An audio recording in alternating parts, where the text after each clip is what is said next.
Hey, good morning, everybody. I'm Larry Jacobs. This is Pre-K-12 Education Talk Radio. Thanks so much for being here today. Okay, it's a pleasure to have you here, along with my guest today, my special guest, Howie Knoff.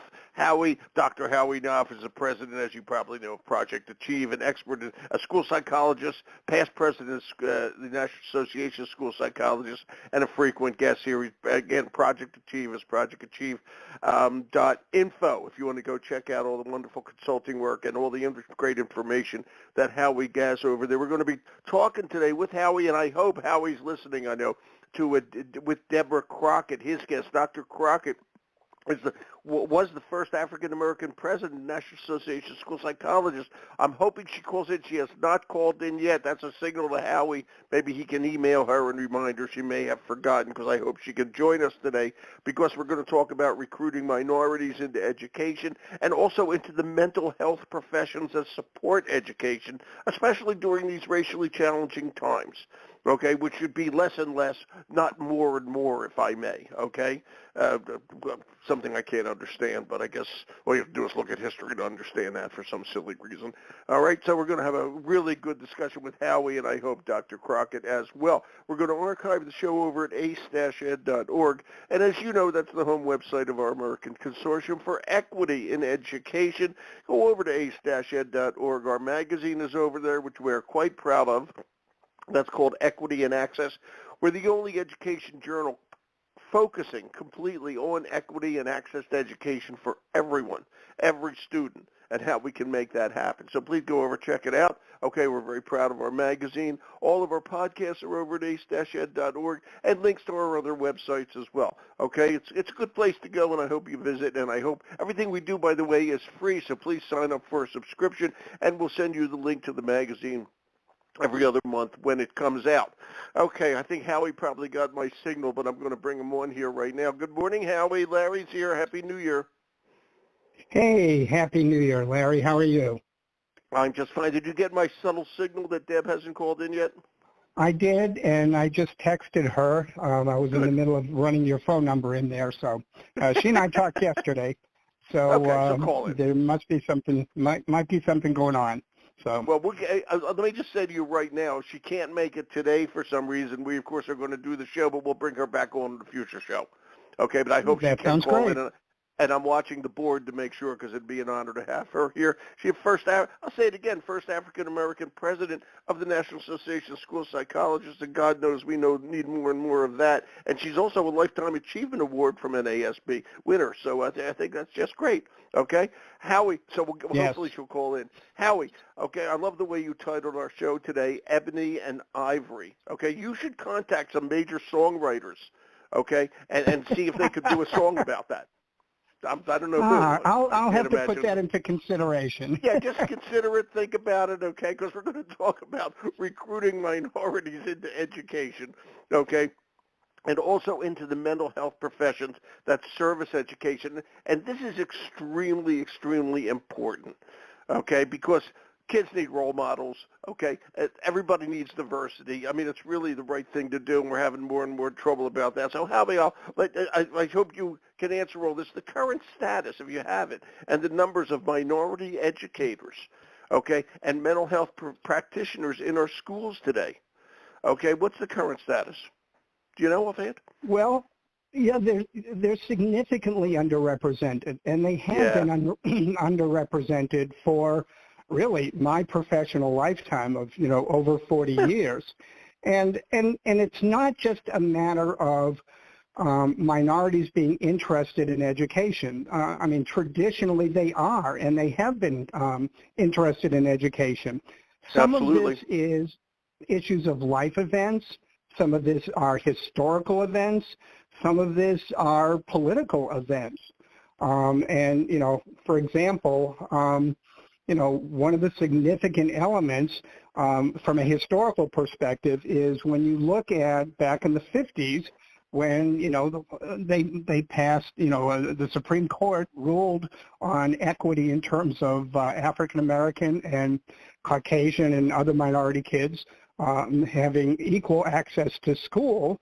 what happened was all of the kind of bifurcated system of the black school systems versus the white school systems, when they were combined, most of or many of the African American educators lost their jobs. Yeah, they exactly. were not encouraged. It worked the wrong way. Yeah. It worked the wrong way. So while, we had a Supreme Court talking about equity, what functionally occurred was we lost all of these African-American exceptional educators, and that was not just a historical event. That has paid dividends, negative dividends, as we kind of proceed through into the 2023s. Yeah, and by the way, Deb has just joined us. Hi, Deb. We didn't lose that African-American educator. Good. Hi, Deb. Thank you.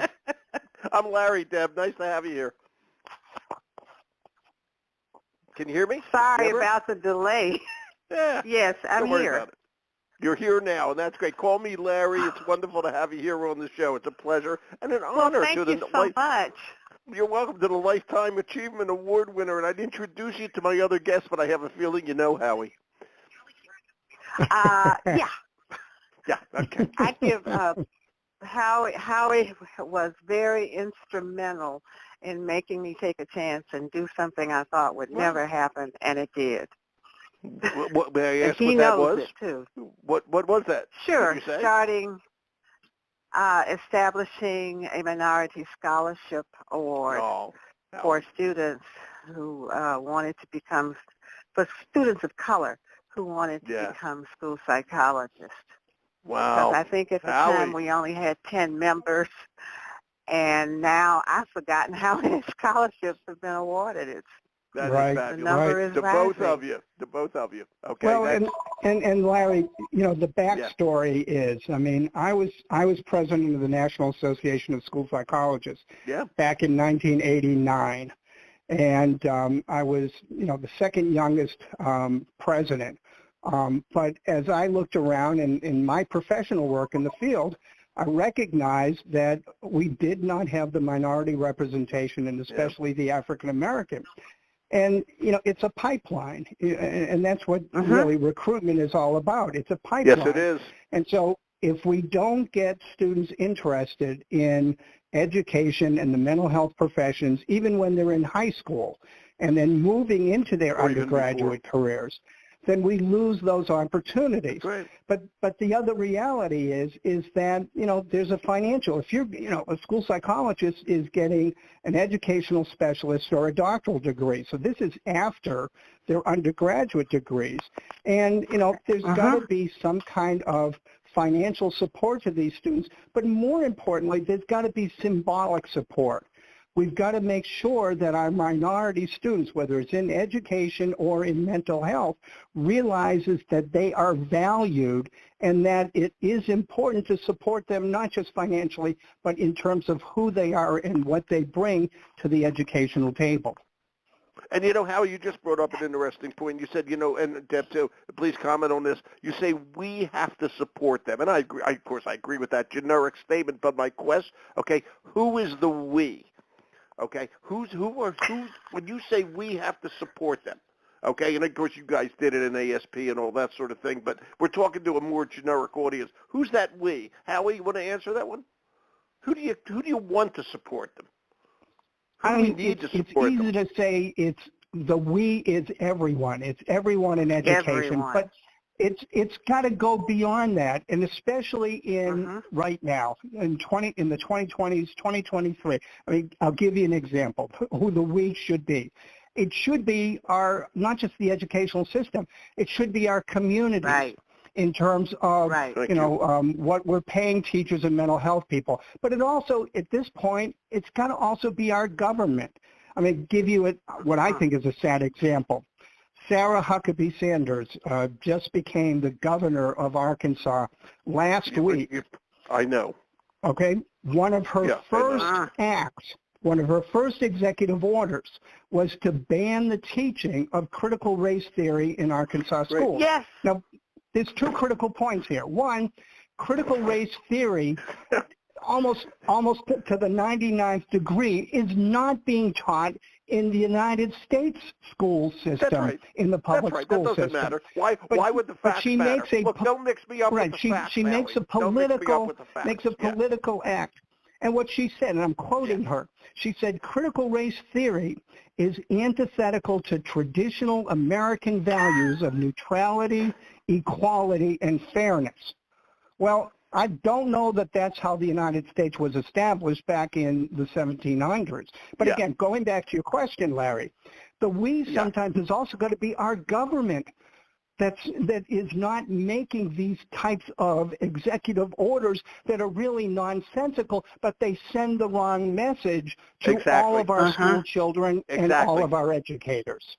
Right, and as we keep doing this more and more and more, there's going to be less and less people who want to get involved in these which used to be the most non-controversial area in the world, is going to be who wants to get involved in a big controversial area. You know, it's unbelievable. And I have to tell you something else. You know, I've said this all along, and Deb, I'd love your thoughts on this. You know, we're always looking for more minority educators. We want black kids, Latino kids to become educators. We want them to become mental health professionals, okay? But, okay, we have to make the 12 years of, if we expect people to come back as professional educators, okay, we have to be sure that they are enjoying and learning and engaged in the 12 years of their education, because those are very formative years, as we all know. And if we do not make them engage, who wants to go back to a place where they didn't have a good time? Oh, yeah, I had a lousy time. I was treated like crap. I think I'll go back there and make that my profession. Okay? Nobody does that. Okay? Who does that? Right. All right?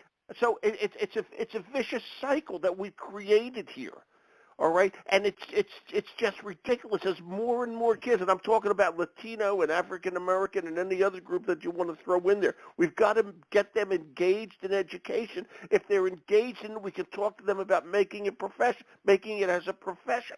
Okay, it's unbelievable. And Deb, I got to ask you. You know, when did you start your career as a school psychologist?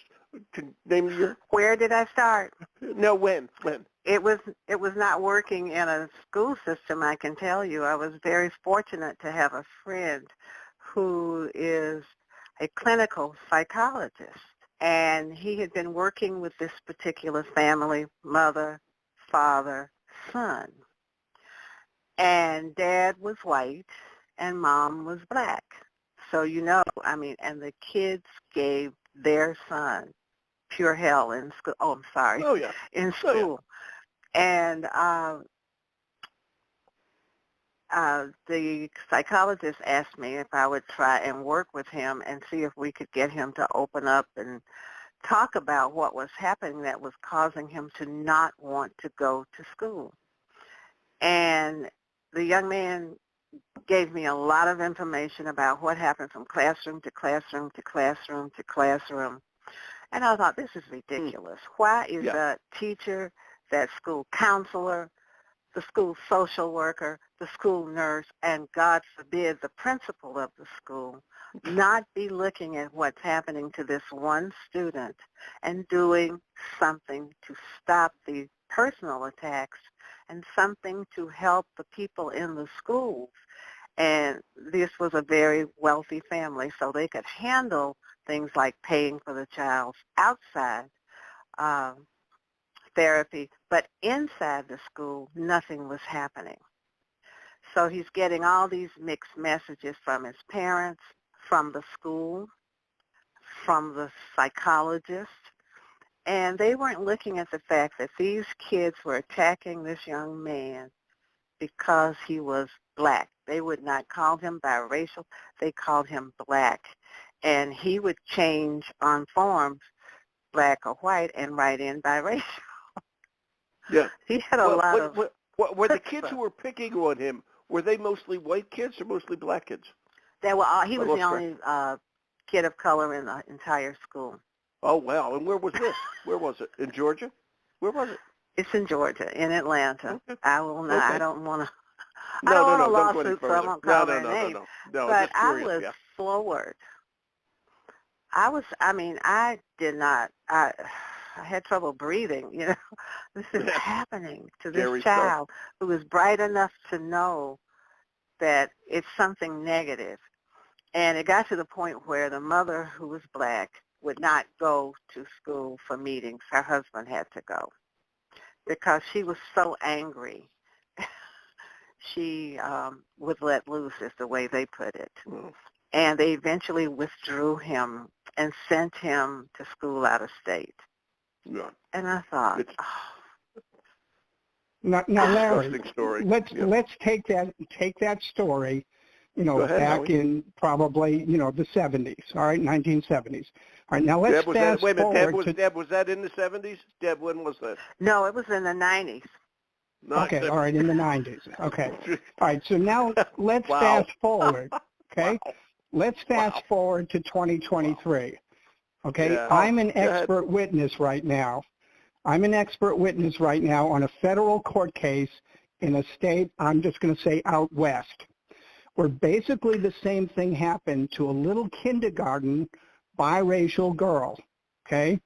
And it was systemic. It wasn't just her. It was across the entire school district. And they're being sued right now because that little girl's parents had to move her to a different state with all of the racial and issues that this little girl had to deal with as a kindergartner, the trauma, the psychological impact, and so on.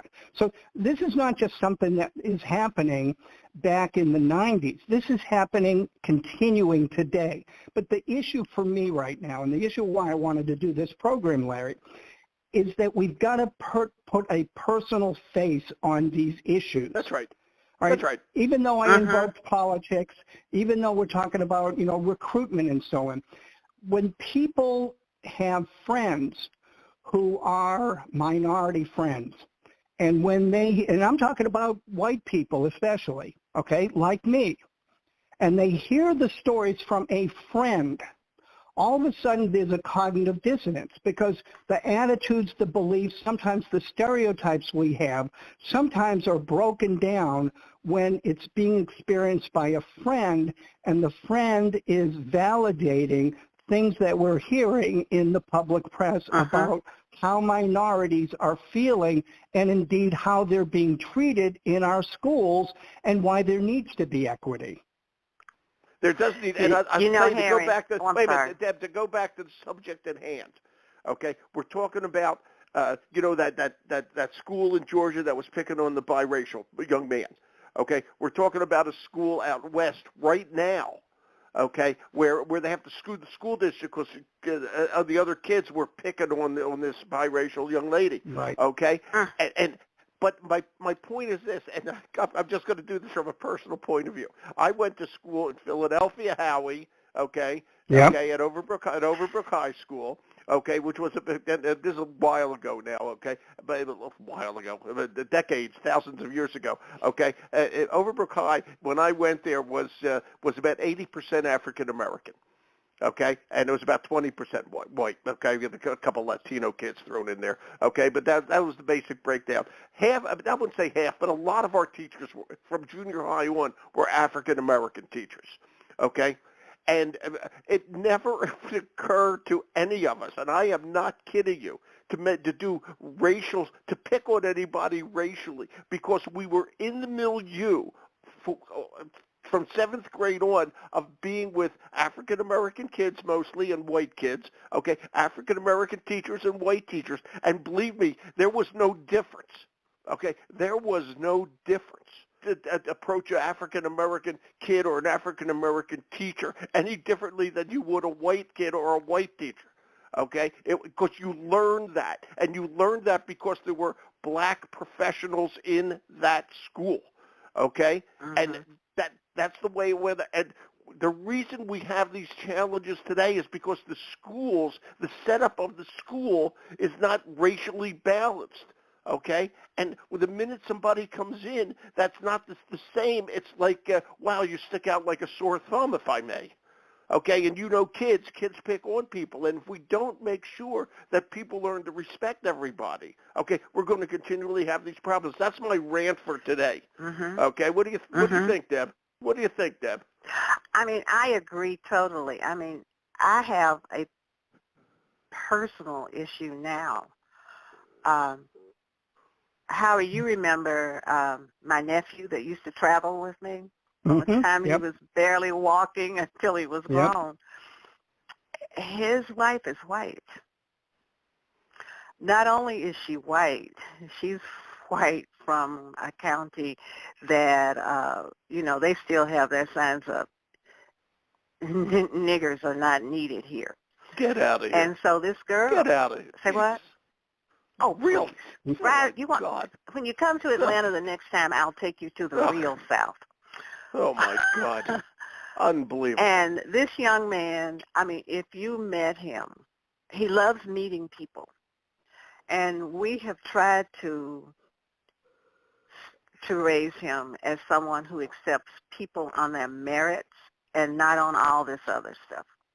And I know we're going to have the real racial discussion because he turned 5 in December and he'll be in public school next unless I can. And I thought, I don't want to put him in a snooty private school. Why are you laughing at me? Because you're not telling the truth. I love snooty. I love the word snooty. Okay, that was great. Oh, it makes me sick. And he does not meet strangers. He does not.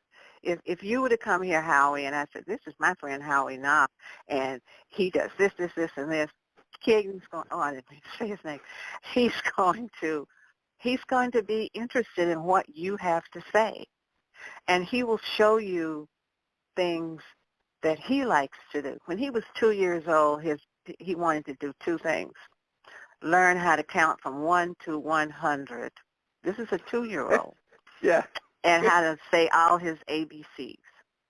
And so he's got 6 aunts. Well, one of them is his grandmother. And we keep him, we've kept him because he did not like nursery school because they wouldn't let him ask questions. I said, okay, we got through that. He learned. He loves to travel. And travel can be anything to him from Atlanta to Grant Park to see the zoo or whatever. But he likes learning. He likes people. He will if he saw the first time he saw a Hindu man with a wrap on his head, and forgive me for not remembering the name of it, and the beard, and that's who he walked over. A turban, right? Thank you. Yeah, you're welcome. Age. I'm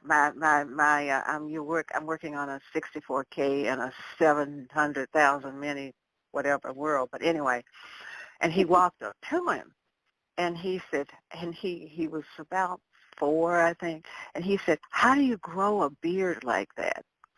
Yeah. Well, the man was so nice, and he said, well, he talked to him about aging and all this stuff, and then he said, you have an accent. How many 4-year-olds talk to adults and say, you have an accent? And the man told him where his country was and all this and things that they do. And he looked at me and wow, that's so interesting. And I thought, public schools will kill this. I'm sorry. I went to Atlanta public schools, I can tell you. And I go in them periodically for other people when they ask me. And I thought, how do we find a good place for him? I would rather he be in a public sector so he can run into the real world, because you're going to have everybody who's poor or not.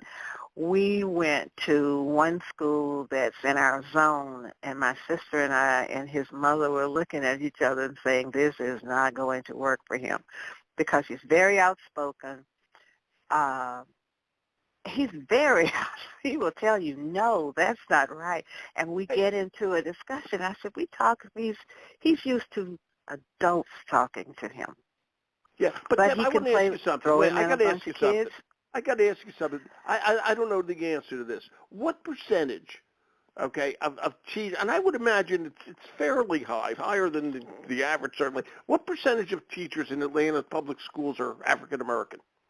Do you know offhand, probably or just anecdotally? About 95%. 90 to 95, probably. Teachers? Teachers. Atlanta the public school system is a black system. all of like the Philly, principals right? and everybody. Okay. So if he goes to an all-black, to a place where there are a lot of black educators, okay, in Atlanta public schools, okay, getting back to the subject at hand, would he learn to would that be good for him? Where's the challenge, and Howie, you can join in here on this one. Where's the challenge? I mean, I'll go from a research perspective. I mean, yeah, go ahead. We know from the research that when kids of color have at least one African American or minority teacher, just one in the course of their elementary, middle school careers, they actually academically achieve higher than the kids of color who have all white teachers. Well, that's now, interesting. again, yeah, it is. And you know, again, you got to do some interpretation, and I'm kind of projecting here. You know, it's not because, you know, African American teachers are so much more exceptional. Okay, it's the climate, it's the culture, it's seeing somebody who is like me. Exactly. So I know that I can do the same thing, and I can do anything I want. I mean, I don't want to invoke President Obama, but it's the same notion, is that we can succeed in a world that sometimes doesn't want us to succeed. And I'm speaking as a student of color. So, I mean, so the research is clear that having minority educators is absolutely crucial for the kids, but it's also crucial for the adults in terms of the collaboration and the culture and the norms. And I'm going to swing it around. It's also important, if I may, okay, for if I may, the white kids, okay, to work with people of color, okay, who are in a respectful position, okay. That is incredibly important, and hopefully that would work out well. Deb, go ahead, Deb. I have asked. Say in something. fact, I just did this a month ago. I asked. I said I would. I said I'm a graduate of Atlanta Public Schools back in the days when schools were still segregated, and I never thought about going to school with white kids. Didn't care who was in the room. I just wanted to learn. And I come from a very poor background. Yeah. And it was only when I got at Georgia State University 2 years after they desegregated that I was really blown off my feet, because I was in an environment where all the professors were white, and they did not want us in the schools. We were still fighting that. And my baby doesn't have to go they didn't want through you in that. what school? They didn't want black people in the higher ed, or they didn't want black people in the higher public ed. school? Yeah, they didn't want in higher ed. Okay. Yeah, I mean the professors were. Let's just say it was as though I wasn't there. They would, I mean, and they would give. I always had a seat in the back in a corner where it's dark, and they didn't understand that I was driven to get my degree. I didn't care where I sat as long as I got the information. But we had the department chair for this is in graduate school. Okay. He called me into his office. And he said, I stood and watched you in class today. You didn't even know I was watching you.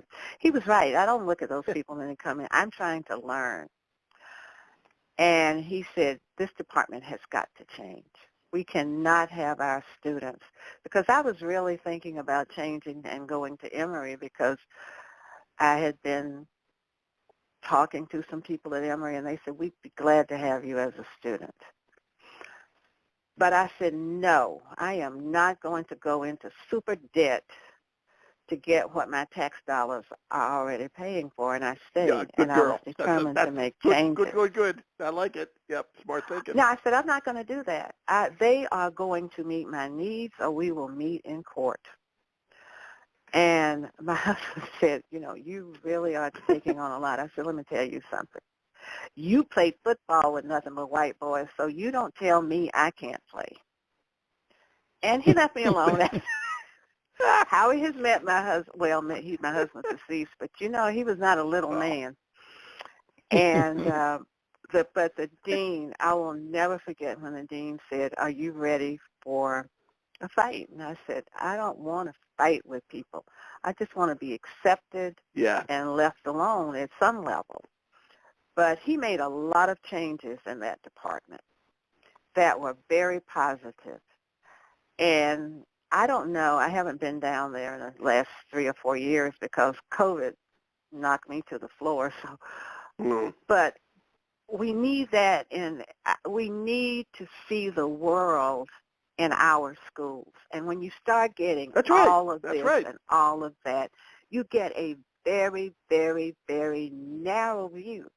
But Atlanta is a segregated city. We like to say, we don't believe in all people are equal. No, they're not. The schools are not equal. And Howie, the next time you come to Atlanta, I'll take you on a tour. Yeah. And right now we're fighting to get him in an elementary school that's diverse. And when I say diverse, it's not just black and white. You have Hispanics. You have people from India, from Mexico, from France, all of those. That is an environment that this baby would soak up. He got a doctor's kit. Don't laugh. I had my physical yesterday with a 5-year-old. And he got one for Christmas. And he said, I don't know if I want to be a doctor because people have to take off their clothes and they might not have had a bath. And I thought, what 5-year-old thinks like that? Yeah. And my sister said, it's at my age, that could dissuade anybody. I got news for you. Yeah. Say what? I said at my age, taking off my clothes with a doctor could dissuade anybody from going into the profession. Okay. Yeah. Yeah. No comment on that one. Yeah. But he is just one example. He loves to read, and he will let you read to him. He wants to. Now his thing is, can you speak French? I said, not anymore. 30 years ago I could, but I've forgotten it. And he wants to learn French. He thinks that learning French, you have to take him to France. Well, I would go on that trip, but so all kids, I'm sure there are others. I don't think he's the exception. I'm not going to say he's the rule, but there are a lot of kids out there like that. Yeah, there are, and we got to make sure that they're taken care of, and that really brings it all back home. Where we got to leave in just a few minutes here, okay? Howie, Don, where's it going to go? Where do you see it all going? Getting these kids into the right places and all that. We got about 3 minutes left here. Go ahead. Well, if I had to emphasize one thing, I mean, there's so many directions we could go, and none of them have any assurance that it's going to help move us ahead. But I think it's these kind of personal stories that Deb is telling, especially today, that are important. I mean, we've got historical blocks, okay? We've got historical blocks in terms of African American kids. We've got the boarding schools of our Native American brothers and sisters. We've got the internment camps of, our Japanese families, from a historical. The Holocaust is still there. Okay. So our Islamic brothers and sisters in terms of the phobias of, things still from Desert Storm and all of that. Okay. We've got to get this down to a personal level. And here's the critical point. Deb and I have known each other for years, okay? But back to our theme, Ebony and Ivory, okay? At first blush, back whatever it was, 40 years ago, if anybody had said that we would be generational friends, they would say, you're crazy. That's just not going to happen, okay? And it's not that Deb and I agree all the time. We don't. The point is that we're comfortable enough and we have a relationship where if I don't know and I say something stupid from a cultural or a racial perspective, Deb is going to correct me. I mean, she'll call me out. She'll do it respectfully. She'll do it in an appropriate way. Sometimes not. She's laughing. Okay, but we've got the relationship where we're able to learn from each other. That's what we need in our schools. Exactly. And again, back to our theme. Right. In the schools, it needs to also be in our, not just our elementary, middle, and high schools, but our undergraduate institutions, in our training programs at the graduate level for educators and mental health people. We've got to build the relationships so that we get to the point where if we don't know, if we're ignorant of something from a cultural or a racial perspective, we're able to get that information, if you will, from the source, and vice versa. Okay, because Deb learns from me, and I don't want to speak for her, but I mean, in terms of me being a white male and my experiences in terms of dealing with other people, and especially dealing with people from colleagues of color. So the personal relationships have to be there. But right now, especially in education, people are afraid because of all of the politics and these state laws and these executive orders. People are afraid to even broach the topic anymore, and that's just sad. And we've got to broach these topics. You're darn right we do, and you have to do them from a respectful and non-antagonistic point of view. Okay, and it's just amazing. We got to go, guys. You two are fun to talk to. Deb, thank you for joining us today. You are something else. Thank you for having us. You're terrific, Dr. Deborah Crockett. Okay, congratulations on that Lifetime Achievement Award from NASP. Boy, you deserve it. It was huge. It blew me away, I tell you. It's huge. It's huge. And see, what I do is what we should be doing. So I don't think about Lifetime Achievement Awards and all of that stuff. A Lifetime Achievement for me is if kids get to have what they need as they are in school. They're treated equally as human beings who have the capacity to do it. That's my Lifetime Achievement Award. Yeah, you succeeded in that one, too, I got to tell you. Howie, thank you, my friend. Thank you, Larry, always. Okay. Both of you. Thank you. Thank you so much. Take care. Enjoy the winter. Okay, and Howie, you got to call me back. Enjoy the winter. I'm up in Maine. Enjoy the winter. Bye-bye. Take care, Larry. Bye-bye. Thanks, pal. Bye-bye. All right. Good people, okay? Howie's over at Project Achieve, and you should check out. He does great consulting all over the country. ProjectAchieve.info. All right? And Deb is amazing right there, Dr. Crockett. All right, we'll archive the show over at ace-ed.org. I got to go. Hey, everybody. Thanks for listening.